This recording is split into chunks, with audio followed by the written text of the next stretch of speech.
Selamat pagi, selamat siang, selamat sore, ataupun malam, kapanpun itu dan dimanapun itu Ibu Silvi maupun para viewers lainnya berada. Perkenalkan, kami adalah mahasiswa Trisakti School of Management yang merupakan kelompok 3 dari mata kuliah Akuntansi Menengah 2 yang diajar oleh Ibu Silvi. Pada hari ini kami ingin membahas mengenai PSAK 109, yaitu PSAK mengenai instrumen keuangan. Kelompok kami terdiri dari saya sendiri, KJ Grace Nathaniel, Salwa Hairunisa, Trisalma, Stephen Kusuma, Raisa Nabila, dan juga Yaskiel Bonak. Mari kita masuk ke materi kami yang pertama. Nah, tujuan dari PSAK ini apa sih? Jadi, PSAK 109 ini dibuat untuk menetapkan prinsip pengakuan dan pengukuran instrumen keuangan supaya apa? Supaya laporan keuangan yang dihasilkan itu bisa memberikan informasi yang relevan dan konsisten.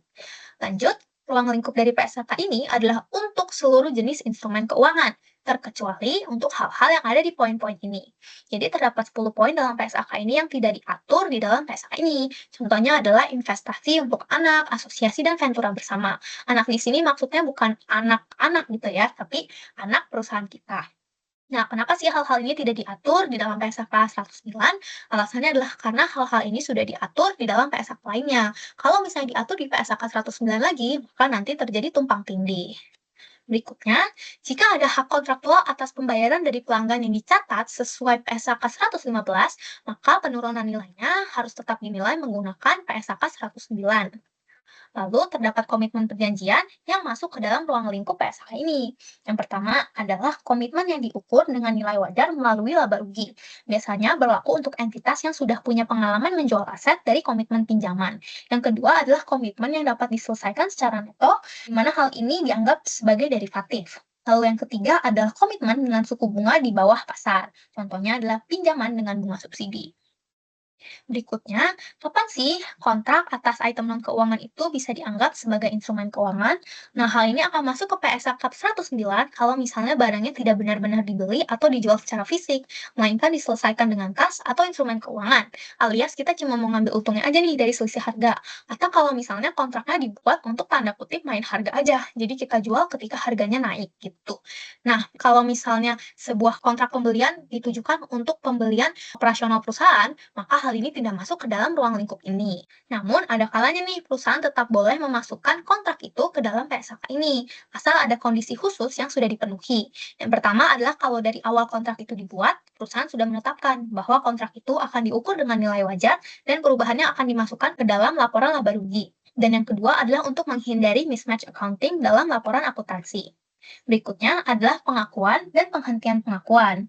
Nah, aset atau utang keuangan itu baru dicatat kalau perusahaan sudah benar-benar terikat dengan kontraknya. Yang kedua adalah pada saat pertama kali mengakui aset keuangan, entitas itu harus memilih pengklasifikasiannya, mau diukur dengan biaya diamortisasi atau diukur dengan nilai wajar. Berikutnya adalah saat pertama kali mengakui utang keuangan, entitas juga harus memilih mau melakukan pencatatan dengan biaya diamortisasi atau dicatat menggunakan nilai wajar. Nah, transaksi jual beli itu diakui dan dihentikan pengakuannya pada saat akuntansi tanggal perdagangan atau pada saat akuntansi tanggal penyelesaian.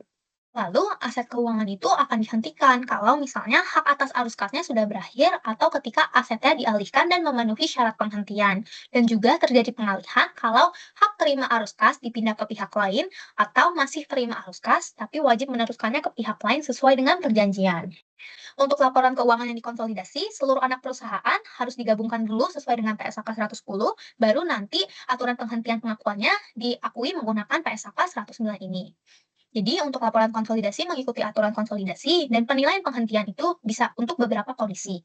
Nah, ada beberapa kondisi nih, mulai dari yang benar-benar dianggap keluar dari pembukuan sampai secara teknis dialihkan tapi masih ada keterlibatannya. Nah, kondisi yang pertama adalah ketika pengalihannya diakui sebagai penghentian pengakuan, artinya asetnya itu dianggap benar-benar keluar dari pembukuan. Yang kedua adalah pengalihan yang tidak diakui sebagai penghentian pengakuan, artinya walau secara formal dipindahkan, tetapi entitasnya tuh masih megang kendali, jadi tetap dicatat. Lalu yang ketiga adalah keterlibatan berkelanjutan atas aset pilihan, artinya entitas tersebut masih punya peran nih terhadap aset yang sudah dialihkan. Jadi sebagiannya itu masih tetap diakui. Dan yang terakhir adalah keseluruhan pengalihan. Artinya, evaluasi dilakukan atas seluruh transaksi. Selanjutnya, kita akan bahas nih, kapan sih sebuah hutang atau kewajiban bisa dihapus dari laporan keuangan. Nah, ini tuh bisa terjadi kalau misalnya hutangnya udah beres, yaitu udah selesai, itu bisa terjadi karena udah dibayar. Kitanya dibebaskan dari hutangnya dibatalkan, atau sudah kadaluarsa. Nah, kalau memenuhi 4 kondisi itu, maka artinya hutang itu bisa dihapus dari laporan keuangan. Atau yang kedua, kalau hutang lama ditukar dengan hutang baru, di mana syaratnya itu berbeda secara signifikan. Maka hutang yang lama dihapus dan dicatat sebagai hutang yang baru. Dan yang ketiga adalah kalau isi perjanjian hutang yang lama itu diubah secara besar-besaran, maka hutang yang lamanya dihapus dan perjanjian hutang yang diubah secara besar-besarannya itu akan dianggap sebagai hutang yang baru. Nah, nanti selisih antara hutang yang lama dan hutang yang baru atau hutang yang ditukar itu juga biaya-biaya lainnya dan keuntungannya itu dicatat di laba rugi.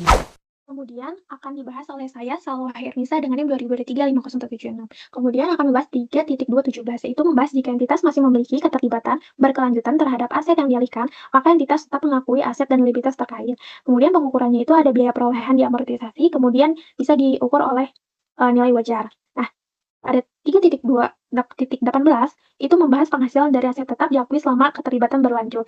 Dan 3.219 itu membahas perubahan nilai wajar, aset, dan likuiditas terkait diakui terpisah dan tidak dapat dihapuskan. Kemudian pada slide ini membahas tentang jika hanya sebagian keterlibatan yang dipertahankan, maka entitas harus mengalokasikan nilai berdasarkan nilai wajar relatif. Dan jika aset diukur pada biaya perolehan diamortisasi, maka tidak boleh memilih untuk mengukur reliabilitas terkait pada nilai wajar melalui laba rugi. Kemudian di slide ini membahas untuk tidak boleh ada saling hapus antara aset dan liabilitas terkait. Untuk agunan non-kas, perlakuan akuntansi tergantung pada hak pihak penerima agunan dan apakah terjadi gagal bayar. Nah, di 3.3 itu ada penghentian pengakuan liabilitas keuangan. Itu membahas yang pertama membahas liabilitas dihentikan jika kewajibannya berakhir atau artinya itu dilunasi, dibatalkan atau kadaluarsa. Nah, kemudian jika terjadi pertukaran instrumen utang dengan syarat baru yang secara substansial berbeda, maka dianggap sebagai liabilitas baru atau yang dihapus yang lama. Pada slide ini membahas selisih antara nilai tercatat, liabilitas yang dihentikan, dan imbalan yang dibayarkan diakui dalam laba rugi. Dan jika hanya sebagian liabilitas dibeli kembali, maka nilai dialokasikan berdasarkan nilai wajar relatif. Nah, selanjutnya di 4.1 itu klasifikasi keuangan. Membahas yang pertama, aset keuangan diklasifikasikan berdasarkan model bisnis pengelolaan aset dan karakteristik arus kas kontraktual. Kemudian, slide ini membahas aset diukur pada nilai wajar melalui penghasilan komprehensif lain atau yang kita kenal dengan other comprehensive income atau OCI. Tujuan campurannya itu mendapatkan arus kas kontraktual dan menjual aset. Kemudian 4.13 itu membahas penjabaran lebih rinci tentang apa itu pokok dan bunga. Selanjutnya 4.1.4 itu membahas aset yang tidak memenuhi kriteria pada 4.12 dan 4.12a diukur pada nilai wajar melalui laba rugi. Kemudian ada opsi untuk menetapkan aset keuangan yang diukur pada nilai wajar melalui laba rugi. Ini maksudnya entitas bisa memilih untuk mengukur aset secara langsung untuk menghindari mismatch akuntansi. Kemudian 4.2 itu ada klasifikasi liabilitas keuangan. Itu membahas yang pertama umumnya liabilitas diukur pada biaya perolehan diamortisasi kecuali untuk liabilitas derivatif, liabilitas karena pengalihan aset keuangan tanpa penghentian pengakuan, selanjutnya itu karena kecuali untuk kontrak jaminan keuangan, selanjutnya untuk komitmen pinjaman berbunga rendah, dan yang terakhir itu imbalan kontingensi dari kombinasi bisnis. Kemudian, slide ini membahas entitas dapat menetapkan liabilitas keuangan jika untuk menghindari mismatch akuntansi atau jika dikelola berdasarkan nilai wajar secara internal. Kemudian 4.3 derivatif melekat, yaitu bagian dari kontrak hibrida yang mengubah arus kas berdasarkan variabel tertentu, misalnya suku bunga atau harga saham. Kemudian membahas jika kontrak utamanya adalah aset keuangan, maka seluruh kontrak dinilai menurut klasifikasi aset. Jika bukan, maka derivatif dipisahkan. Nah, di sini juga membahas untuk kalau misalkan jika bukan, maka derivatif dipisahkan jika yang pertama itu tidak berkaitan erat dengan kontrak utama. Dapat berdiri sendiri sebagai derivatif, kontrak utama tidak diukur pada nilai wajar melalui laba rugi. Pada slide ini membahas entitas bisa memilih untuk mengukur seluruh kontrak hibrida jika tidak bisa memisahkan derivatifnya, atau jika derivatifnya secara signifikan mengubah arus kas. Kemudian pada 4.4, reklasifikasi. Nah, di sini membahas reklasifikasi aset keuangan hanya dilakukan jika terjadi perubahan model bisnis yang signifikan signifikan dan dapat dibuktikan. Semua aset terdampak harus direklasifikasi sesuai aturan klasifikasi sebelumnya. Liabilitas keuangan tidak boleh direklasifikasi. Kemudian pada 5.1 pengukuran awal, yaitu membahas aset dan liabilitas keuangan diukur pertama kali pada nilai wajar ditambah atau dikurangi biaya transaksi. Piutang dagang tanpa komponen pendanaan signifikan diukur berdasarkan harga transaksi, mengacu kepada PSAK nomor 115. Kemudian 5.2 pengukuran selanjutnya yaitu aset keuangan, itu dapat diukur selanjutnya pada biaya perolehan diamortisasi, nilai wajar melalui OCI, nilai wajar melalui laba rugi. Kemudian aset pada amortisasi dan OCI wajib dinilai untuk penurunan aset. Jika menjadi instrumen lindung nilai, ikuti aturan lindung nilai.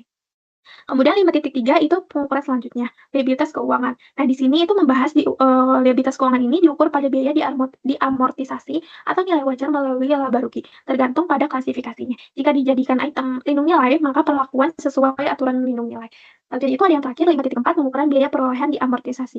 Nah, di sini maksudnya membahas pendapatan bunga dihitung dengan metode suku bunga efektif. Jika aset memburuk, gunakan suku bunga yang disesuaikan risiko kredit. Jika membaik, boleh kembali pakai nilai tercatat bruto.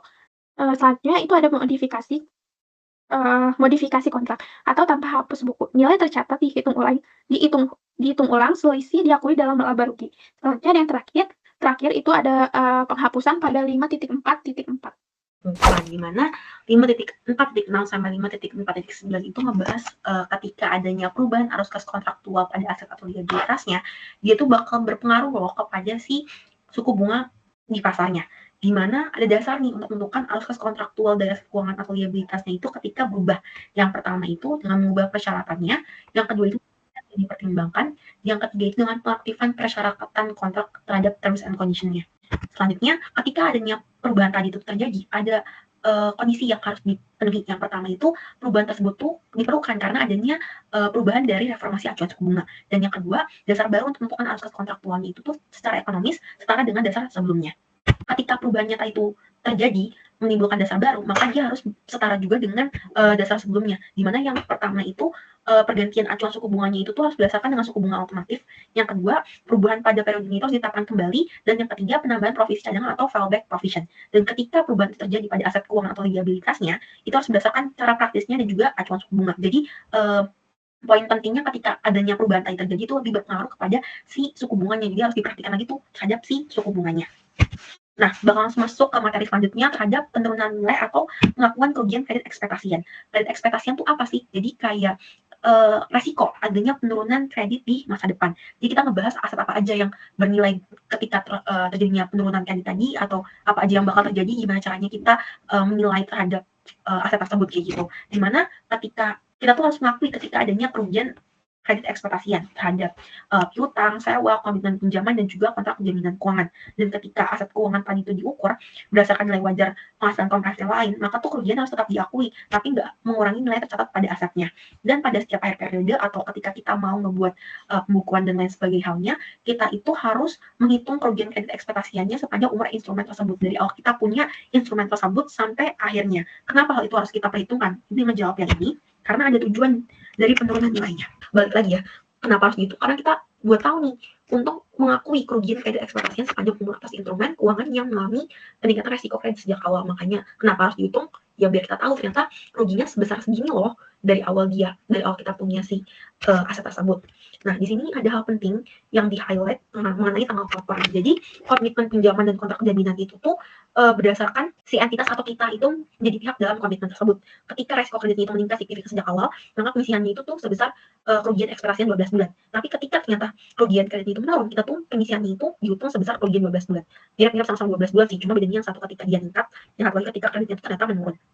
Dan ketika terjadinya kerugian kredit ekspektasian, atau misalkan ada pemulihan, kita tuh harus menyertakan atau mengakui dalam melakukan laba ruginya sebagai penyesuaian terhadap pengisian kerugian. Selanjutnya kita bakal menentukan peningkatan resiko kredit secara signifikan. Ini tuh cara yang bakal kita lakukan untuk mengetahui aset kita tuh beresiko atau enggak. Yang pertama itu ada evaluasi resiko kredit. Gimana caranya? Kita tuh memikirkan atau mengidentifikasi kemungkinan gagal bayarnya dia, bukan pada besarnya kerugian. Kenapa? Karena misalkan berdasarkan kerugiannya, kita tuh kayak berpatokan pada total besar kerugian dia, jadi nggak objektif kayak gitu. Yang kedua itu asumsi resiko rendah. Jadi kita harus berdasarkan resiko kreditnya. Ketika resiko kreditnya itu rendah, si entitas ini ataupun kita itu bisa mengasumsikan bahwa nggak ada peningkatan signifikan yang terjadi pada aset tersebut. Dan yang ketiga itu ketika dapat informasi dan praduga tunggakan. Maksudnya apa sih? Jadi informasi itu penting juga ya, gimana biar kita bisa menilai terhadap si resiko tadi. Ketika ternyata informasinya salah, berarti kan asumsi kita ataupun resiko yang kita nilai itu bisa aja salah kayak gitu. Dan yang kedua itu ada status tunggakan, itu bisa digunakan sebagai acuan dasarnya untuk menentukan evaluasi terhadap resiko kredit tadi gitu. Nah, selanjutnya ada aset keuangan yang dimodifikasi. Maksudnya apa sih? Jadi ketika ada aset keuangan yang direvisi atau dinegosiasi ulang tanpa dihentikan pengakuannya, kita itu harus membandingkan resiko gagal bayar saat ini dengan saat pengakuan awal. Dan ketika kita ngambil aset keuangan yang dibeli berasal dari aset keuangan yang memburuk, ternyata kita tuh hanya mengakui perubahan kumulatif kerugian kredit sejak awal pengakuan aja. Dan ketika pada periode pelaporannya, perubahan kerugian kredit ekspektasi itu tuh diakui dalam laba rugi sebagai keuntungan atau kerugian penurunan nilai, termasuk juga jadi pemulihan kayak gitu. Nah, selanjutnya kita ngebahas mengenai pengukuran kerugian kredit ekspektasian. Yang pertama itu ada unsur pengukuran, di mana unsur pengukuran itu berpatokan pada 3 hal ya. Yang pertama itu ada nilai yang tidak bias dan probabilitas tertimbang, yang kedua ada nilai waktu uang, dan juga ada informasi relevan masa lalu, kondisi saat ini, serta prediksi masa depan. Dan yang kedua mengenai pertimbangan resiko. Tidak wajib diidentifikasi semua skenario-nya, tapi kita harus mempertimbangkan nih resiko kerugian, walaupun adanya kecil gitu resikonya, tetap harus dipertimbangkan. Karena itu berpengaruh juga ya buat di masa depan, sekecil apapun resikonya. Dan yang ketiga ada periode pengukuran. Kerugian itu tuh diukur hanya selama periode kontraktual maksimum di mana entitas itu terekspos terhadap resiko kredit, termasuk opsi perpanjangannya. Dan yang terakhir ada instrumen khusus. Jika entitas itu meminta pelunasan atau membatalkan komitmen kapan saja, kerugian diukur itu selama periode exposure penuh, meski lebih lama dari periode kontraktual maksimumnya. Nah, selanjutnya ada reklasifikasi aset keuangan. Jadi reklasifikasi prospektifnya itu tuh entitas itu hanya melakukan reklasifikasi aset keuangan secara prospektif ke depan, nggak merevisi kepada keuntungannya, kerugiannya, atau bunga yang telah diakui sebelumnya. Nah, 6 ini itu adalah syarat reklasifikasi yang harus dihafal ya. Jadi ketika misalkan adanya reklasifikasi nih, apa aja sih yang harus dilakukan kepada nilai wajarnya atau kepada laba ruginya, ataupun ada nggak sih yang harus diamortisasi. Nah, 6 hal itu menjawab tentang syarat reklasifikasi tadi kayak gitu. Nah, selanjutnya ngebahas keuntungan dan kerugian. Jadi keuntungan atau kerugian aset liabilitas itu harus diukur pada nilai wajar dan diakui dalam laba ruginya, kecuali dia itu ternyata bagian dari hubungan lindungi nilai, dan kedua ketika ternyata dia itu diakui pada penghasilan komprehensif lain atau disajikan dalam penghasilan komprehensif lain. Nah, dividen di sini juga harus diakui dalam laba rugi ketika hak untuk menerima dividen itu telah ditetapkan. Yang kedua, kemungkinan manfaat ekonomi mengalir ke entitas, dan yang terakhir, jumlah dividen itu dapat diukur secara andal. Kerugian dan keuntungan dari liabilitas keuangan yang diukur pada biaya perolehan itu juga harus diamortisasi ke dalam laba rugi, terutama saat liabilitas itu ternyata dihentikan pengakuannya dalam proses amortisasi. Terus kita ngebahas tentang investasi pada instrumen ekuitas. Jadi entitas itu bisa memilih syarat atau membatalkan untuk menyajikan perubahan nilai wajar investasi pada instrumen ekuitas dalam penghasilan komprehensif lain jika investasi tersebut tidak dimasukkan untuk diperjualbelikan. Nah, ketika hal tersebut terjadi, dividen itu tuh harus diakui dalam laba rugi. Terus juga ada liabilitas ditakung untuk diukur pada nilai wajar melalui laba rugi. Ketika perubahan nilai wajarnya akibat resiko kredit, itu harus diakui itu dalam penghasilan komprehensif lain, dan sisanya itu diakui dalam laba rugi.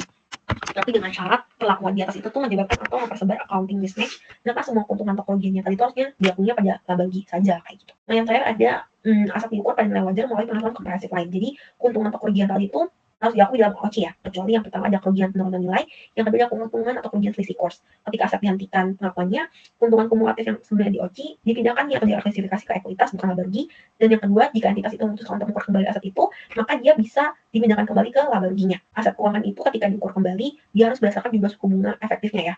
Baik, selanjutnya kita akan memasuki ke dalam bab 6 mengenai akuntansi lindung nilai. Akuntansi lindung nilai juga seringkali disebut dengan hedge accounting, yang merupakan metode akuntansi yang digunakan untuk mengurangi volatilitas laporan keuangan yang disebabkan oleh perubahan nilai wajar atau keuangan arus kas dari instrumen keuangan. Hal ini bertujuan untuk menunjukkan dalam laporan keuangan bahwa terdapat dampak dari aktivitas manajemen risiko entitas yang menggunakan instrumen keuangan untuk mengelola exposure yang timbul dari risiko tertentu yang dapat mempengaruhi laba rugi atau penghasilan komprehensif lain.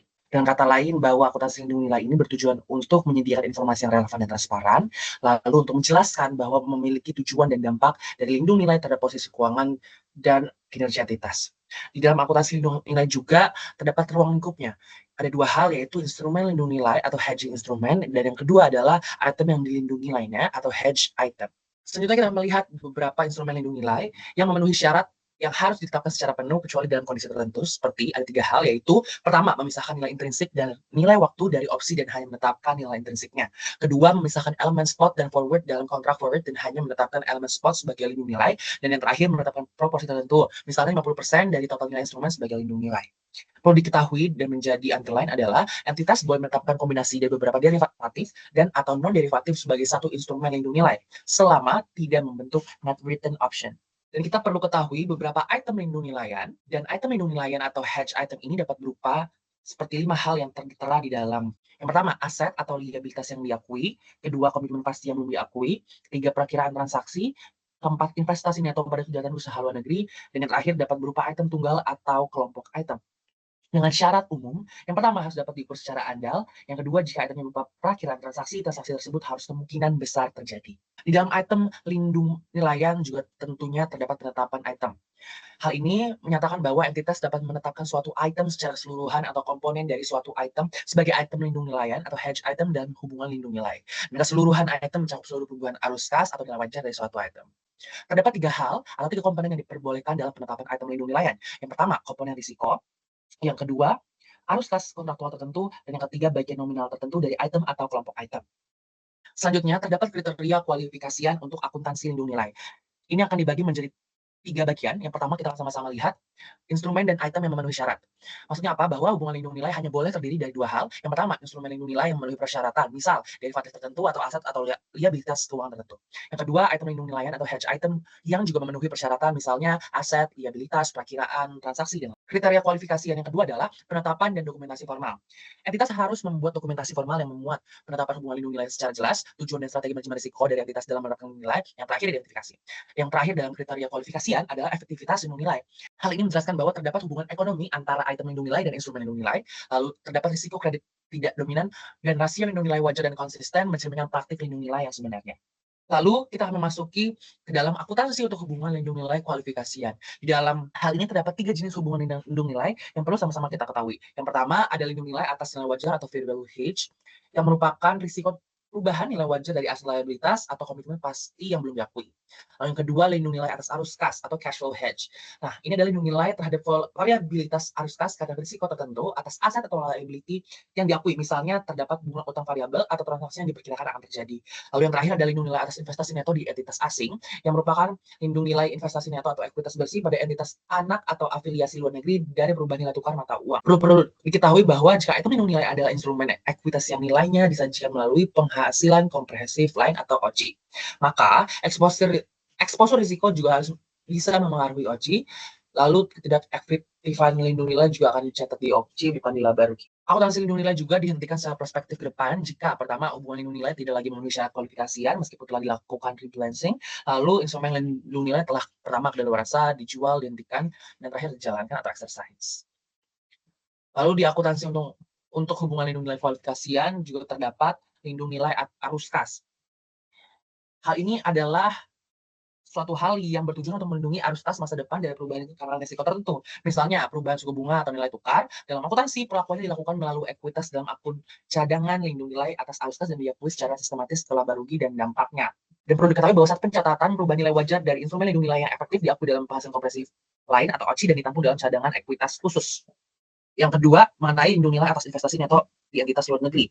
Hal ini sebenarnya dicatat sangat mirip dengan lindung nilai arus kas seperti yang sudah saya jelaskan tadi, bahwa bagian efektif dicatat di penghasilan kompresif lain, ketika efektifan di laba rugi, ketika investasi dilepas, keuntungan atau kerugian kumulatifnya akan direklasifikasi dari ekuitas ke laba rugi. Baik, selanjutnya akan dijelaskan oleh rekan saya. Terima kasih. Saya Trisalwa dengan NIM 2023-5307. Saya akan melanjutkan mulai dari paragraf 6.5.15. Di mana jika satu entitas hanya menetapkan nilai intrinsik dari opsi sebagai instrumen lindung nilai, maka nilai waktu dari opsi diberlakukan secara khusus tergantung pada jenis item yang dilindung nilai. Entitas mencatat nilai waktu dari opsi itu sebagai berikut. Yang A, entitas perlu membedakan nilai waktu dari opsi berdasarkan jenis item yang dilindung nilai. Yang B, perubahan nilai wajar dari nilai waktu diakui dalam penghasilan komprehensif lain atau OCI dan disimpan di komponen ekuitas terpisah. Selanjutnya, perlakuan itu tergantung hasil item yang dilindung nilai. Yang C, perubahan nilai wajar atas nilai opsi waktu yang berkaitan dengan periode waktu itu akan diakui di penghasilan komprehensif lain dan diakumulasi di ekuitas. Nilainya kemudian diamortisasi secara sistematis selama masa lindung nilai dan dipindahkan ke laba rugi setiap periode. Jika hubungan lindung nilai ini diberhentikan, sisa nilai waktu yang belum diamortisasi segera dipindahkan ke laba rugi. 6.5.16, elemen forward itu selisih antara nilai tukar spot dan forward. Dan basis spread mata uang asing itu adalah selisih suku bunga antar mata uang dalam kontrak derivatif. Nah, mereka ini dapat diperlakukan secara khusus jika tidak dimasukkan ke dalam instrumen lindung nilai. Nah, meskipun dikecualikan, elemen-elemen ini tetap dapat dicatat dengan metode serupa seperti nilai waktu opsi pada paragraf 6.5.15. Subbab 6.6, lindung nilai atas kelompok item.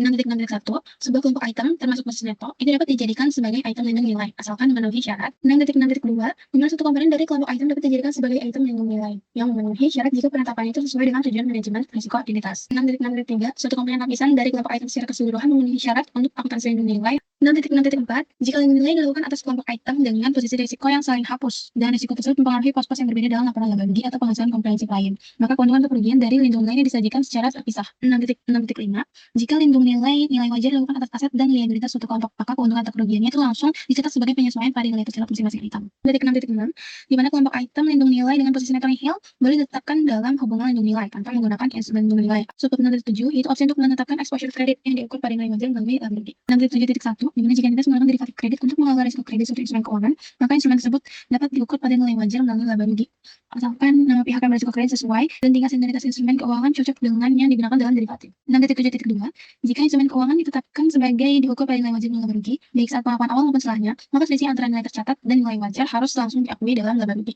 6.7.3, entitas harus menghentikan pengukuran instrumen keuangan pada nilai wajar melalui laba rugi jika yang A syarat dalam paragraf 671 tidak lagi terpenuhi, yang B instrumen tersebut tidak lagi perlu diukur pada nilai wajar melalui laba rugi sesuai model bisnis entitas sehingga tidak perlu ada reklasifikasi. 6.7.4, jika entitas menghentikan pengukuran instrumen keuangan pada nilai wajar melalui laba rugi, maka nilai wajar saat penghentian menjadi nilai tercatat barunya. Sebab 6.8, pengecualian sementara dari penerapan persyarat spesifik akuntansi lindung nilai. 6.8.1, entitas harus menerapkan paragraf 684 sampai 612 untuk hubungan lindung nilai yang terdampak langsung oleh reformasi acuan suku bunga. Hubungan lindung nilai dianggap terdampak langsung jika reformasi ini menimbulkan ketidakpastian terhadap acuan suku bunga yang dijadikan risiko lindung nilai dan waktu atau jumlah arus kas berbasis acuan suku bunga dari item lindung nilai atau instrumen lindung nilai. 6.8.2, reformasi acuan suku bunga berarti perubahan besar di pasar, termasuk penggantian acuan lama dengan acuan baru. 6.8.3, pengacuan pada paragraf 684 sampai 612 hanya berlaku untuk persyaratan yang ada dalam bagian itu. 6.8.4, saat menilai apakah transaksi perkiraan kemungkinan besar terjadi, entitas harus mengasumsikan bahwa acuan suku bunga tidak berubah akibat reformasi. 6.8.5, dalam mengevaluasi apakah arus kas masa depan masih akan terjadi, entitas juga harus berasumsi bahwa acuan suku bunga tetap meskipun ada reformasi. 6.8.6, saat menilai hubungan ekonomi antara item lindung nilai dan instrumen lindung nilai, entitas harus menganggap tidak ada perubahan acuan suku bunga akibat reformasi. 6.8.7, jika acuan suku bunga tidak disebut secara eksplisit dalam kontrak, entitas tetap bisa menerapkan komponen risiko sebagai item lindung nilai, asalkan komponen tersebut dapat diidentifikasi secara terpisah saat awal hubungan lindung nilai dimulai. 6.8.8, jika entitas menggunakan pendekatan dinamis, identifikasi terpisah atas komponen risiko cukup dilakukan sekali, itu saat penetapan awal. 6.8.9, entitas harus berhenti menggunakan asumsi bahwa acuan suku bunga tidak berubah jika ketidakpastian akibat reformasi itu sudah hilang dan hubungan lindung nilai yang melibatkan item tersebut telah dihentikan. 6.8.10, entitas juga harus berhenti menerapkan asumsi pada paragraf 685 jika ketidakpastian arus kas masa depan akibat reformasi itu sudah tidak ada dan seluruh saldo cadangan lindung nilai dari hubungan yang dihentikan sudah dipindahkan ke laba rugi. 6.8.11, penghentian penerapan paragraf 686 dilakukan secara prospektif dengan ketentuan yang A untuk item lindung nilai jika ketidakpastian atas risiko atau arus kas berbasis suku bunga sudah tidak ada lagi. Yang B untuk instrumen lindung nilai jika ketidakpastian atas arus kas berbasis suku bunga dari instrumen tersebut sudah tidak ada. 6.8.12, jika entitas menetapkan kelompok item sebagai item lindung nilai atau menggunakan gabungan instrumen keuangan sebagai instrumen lindung nilai, maka penghentian penerapan paragraf 684 sampai 686 dilakukan secara prospektif untuk masing-masing item atau instrumen yang ketidakpastiannya telah hilang. 6.8.13, entitas juga harus menghentikan penerapan paragraf 687 dan 688 secara prospektif jika perubahan akibat reformasi suku bunga telah diterapkan pada komponen risiko yang disebutkan secara eksplisit. Dan yang kedua, hubungan lindung nilai yang menggunakan komponen risiko tersebut telah dihentikan. Sebab 6.9, tambahan pengacuan sementara akibat reformasi acuan suku bunga. 6.9.1, jika paragraf 684 sampai 688 sudah tidak berlaku, maka entitas wajib memperbarui dokumentasi formal hubungan lindung nilai untuk mencerminkan perubahan karena reformasi acuan suku bunga. 6.9.2, entitas juga menerapkan ketentuan dalam paragraf 6.9.1 yang C jika ketiga kondisi berikut ini terpenuhi. Yang pertama, reformasi suku bunga tidak mengubah atas dasar arus kas kontraktual. Yang kedua, instrumen lindung nilai tidak dihentikan pengakuannya, dan yang terakhir, pendekatan yang digunakan dianggap ekonomis setara dengan perubahan dasar arus kas kontraktual. 6.9.3, karena penerapan paragraf 684 sampai 688 bisa berhenti pada waktu yang berbeda, entitas mungkin perlu mengubah dokumentasi formal hubungan lindung nilai lebih dari sekali. 6.9.4, jika ada perubahan yang diperlukan karena reformasi acuan suku bunga terhadap risiko lindung nilai, item lindung nilai, atau instrumen lindung nilai, maka entitas wajib mengubah dokumentasi hubungan lindung nilai pada akhir periode pelaporan. 6.9.5, jika entitas melakukan perubahan lain, entitas harus mengevaluasi apakah perubahan itu menyebabkan penghentian akuntansi lindung nilai sesuai dengan PSAK. 6.9.6, paragraf 697 sampai 613 hanya memberikan pengecualian terbatas untuk ketentuan yang disebut secara spesifik di dalamnya. 6.9.7, jika entitas mengubah deskripsi item lindung nilai sesuai 6.9.1 bagian B, maka untuk keperluan paragraf 611 jumlah yang sudah ada dalam cadangan lindung nilai atas arus kas dianggap mengacu pada acuan suku bunga. 6.9.8, jika hubungan lindung nilai sudah dihentikan, tapi arus kas item lindung nilai kemudian berubah mengikuti reformasi acuan suku bunga, maka untuk penerapan paragraf 6.512, cadangan lindung nilai tetap dianggap berdasarkan acuan suku bunga alternatif yang akan digunakan ke depannya. 6.9.9, jika entitas menerapkan paragraf 6.9.1 pada kelompok item dalam dalam hubungan lindung nilai, maka harus dibagi ke dalam subkelompok berdasarkan acuan suku bunga yang dilindungi. Untuk masing-masing subkelompok, entitas menetapkan acuan suku bunga tertentu sebagai risiko lindung nilai.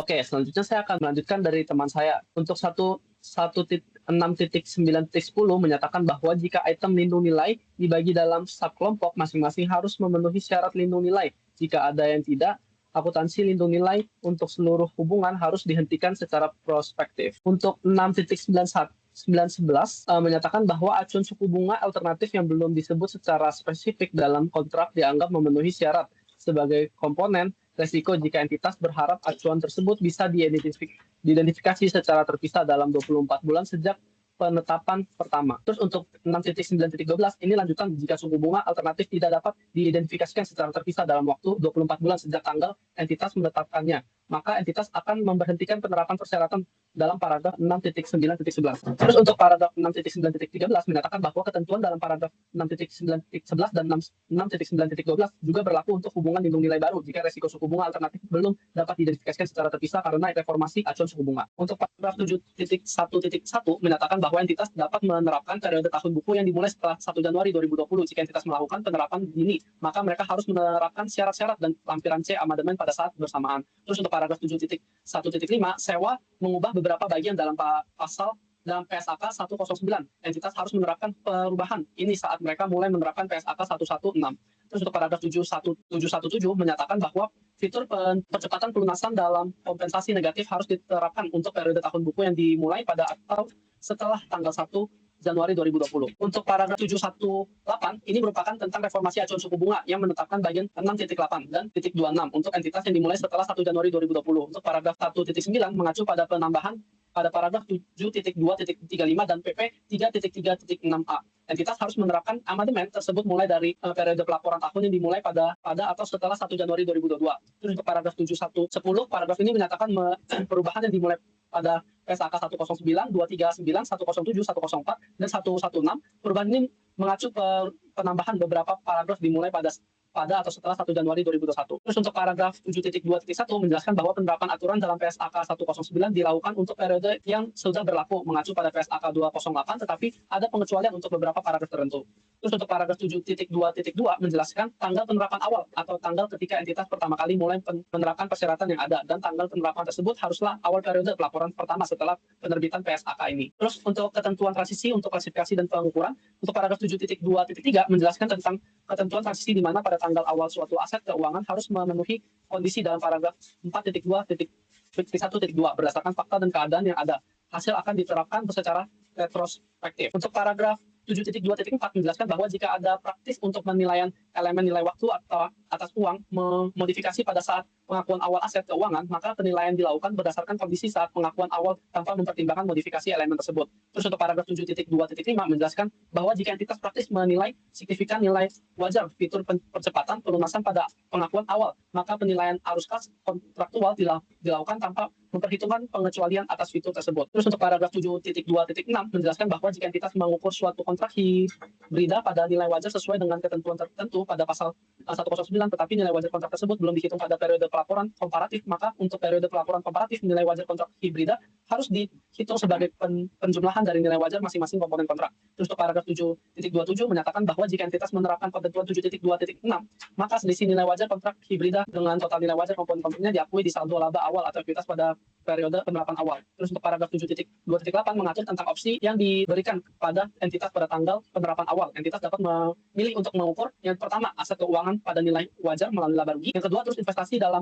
instrumen entitas untuk diukur pada nilai wajar melalui penghasilan komprehensif lain. Untuk 7.29 saat ini penawaran awal entitas boleh dibatalkan penerapan aset keuangan pada nilai wajar jika tidak lagi memenuhi syarat berlaku surut. Terus untuk paragraf 7.2.10 menjelaskan bahwa pada tanggal penerapan awal entitas dapat menetapkan atau membatalkan penerbitan liabilitas keuangan untuk diukur pada nilai wajar melalui laba rugi berdasarkan kondisi yang ada saat itu. Klasifikasi ini berlaku secara retrospektif. Nah, untuk paragraf 7.2.11 menyatakan bahwa jika entitas tidak dapat menerapkan metode suku bunga efektif secara retrospektif, maka nilai wajar aset atau liabilitas keuangan pada periode sebelumnya dan pada tanggal penerapan awal dianggap sebagai jumlah bruto tercatat atau biaya perolehan di amortisasi baru. Terus untuk paragraf 7.2.12 menjelaskan bahwa jika entitas sebelumnya mencatat mencatat instrumen ekuitas tanpa harga kuotasi dengan biaya, maka entitas harus mengukur dengan nilai wajar pada tanggal transisi. Selisih antara jumlah tercatat dan nilai wajar harus diakui dalam saldo laba atau komponen ekuitas pada awal periode. Terus untuk paragraf 7.2.13 menjelaskan bahwa jika entitas mencatat liabilitas derivatif yang terkait dengan instrumen ekuitas dengan biaya, maka liabilitas tersebut harus diukur dengan nilai wajar pada tanggal transisi dan selisihnya diakui dalam saldo laba atau entitas. Terus ke paragraf 7.2.14 menyatakan pada tanggal transisi entitas harus menilai apakah pelaku berdasarkan paragraf 5.7.7 akan menciptakan atau meningkatkan ketidaksesuaian pengakuan dalam laba rugi berdasarkan fakta yang ada pada saat itu dan diterapkan secara retrospektif. Terus ke paragraf 7.2.14a menjelaskan bahwa entitas dapat memilih untuk menerapkan ketentuan dalam paragraf 2.5 untuk kontrak yang ada pada tanggal transisi asal pilihan tersebut diterapkan pada semua kontrak yang serupa. Perubahan dalam aset bersih akibat pemilihan ini diakui dalam saldo laba awal. Terus ke paragraf 7.2.15 menyatakan bahwa entitas wajib mengungkapkan informasi sesuai PSAK 107 tanpa harus menyajikan kembali periode sebelumnya, kecuali jika bisa dilakukan tanpa peninjauan ke belakang. Sisi nilai tercatat diakui dalam saldo laba awal jika tidak disajikan ulang. Terus untuk paragraf 7.2.16 menjelaskan bahwa entitas yang menyusun laporan keuangan interim berdasarkan PSAK 234 tidak perlu menerapkan ketentuan transisi untuk periode sebelum tanggal transisi jika tidak praktis untuk melakukannya sebagaimana diatur dalam PSAK 208. Oke, masuk ke penurunan nilai. Untuk paragraf 7.2.17 menjelaskan bahwa entitas menerapkan persyaratan penurunan nilai secara retrospektif sesuai dengan pasal PSAK 208 tentang kebijakan akuntansi, perusahaan estimasi akuntansi dan kesalahan dengan mengikuti ketentuan dalam paragraf 7.2.15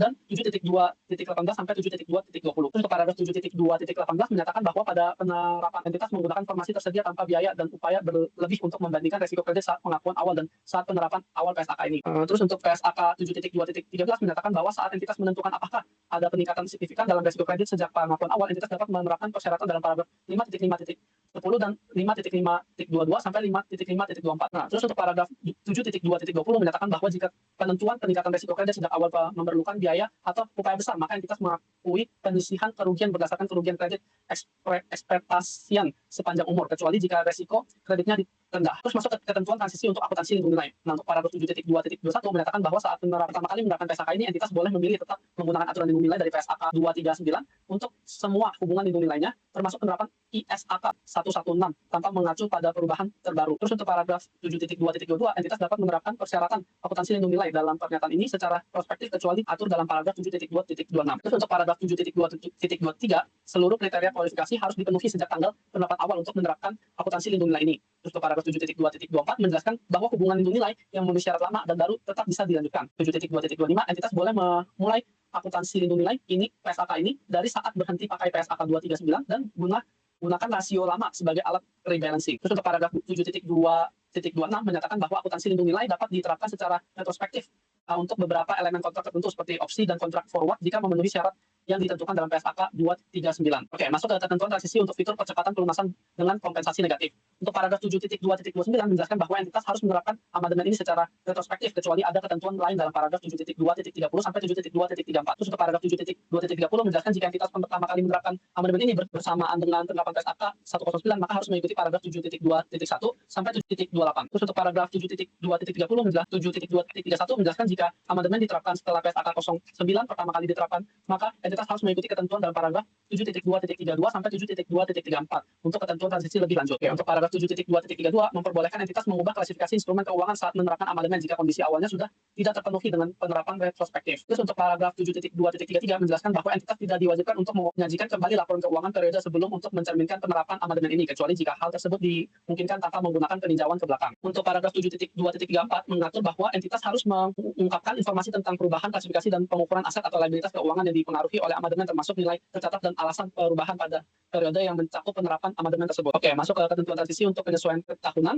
Untuk paragraf 7.2.35 mengatur bahwa entitas harus menerapkan penyesuaian tahunan 2020 untuk liabilitas keuangan yang dimodifikasi atau dipertukarkan mulai dari atau setelah awal periode pelaporan tahunan di mana entitas pertama kali menerapkan amandemen tersebut. Masuk ke ketentuan transisi untuk reformasi acuan suku bunga tahap 2. Untuk paragraf 7.2.43 ini mengatur bahwa entitas harus menerapkan reformasi acuan suku bunga tahap 2 secara retrospektif sesuai dengan ketentuan dalam PSAK 208. Paragraf 7.2.4 mengatur bahwa hubungan lindung nilai baru hanya dapat diterapkan secara retrospektif dan hubungan yang dihentikan sebelumnya karena reformasi suku bunga dapat dilanjutkan jika memenuhi kriteria kualifikasi pada periode penerapan amandemen. Pada paragraf 7.2.45 mengatur bahwa jika entitas melanjutkan hubungan lindung nilai yang dihentikan berdasarkan ketentuan dalam paragraf 7.2.44, entitas harus merujuk pada paragraf 6.9.11 dan 6.9.12 untuk mengatur perubahan yang terkait dengan acuan suku bunga alternatif. Terus untuk paragraf 7.2.46, entitas boleh tidak menyajikan ulang periode sebelumnya, tapi jika tidak, selisihnya diakui di saldo laba atau ekuitas awal. Terus terakhir untuk pencabutan ISAK 26, paragraf 7.3.1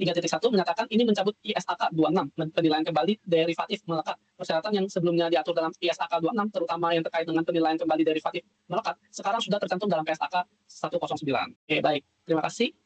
Sekian dari presentasi kami. Mohon maaf jika ada kesalahan. Terima kasih.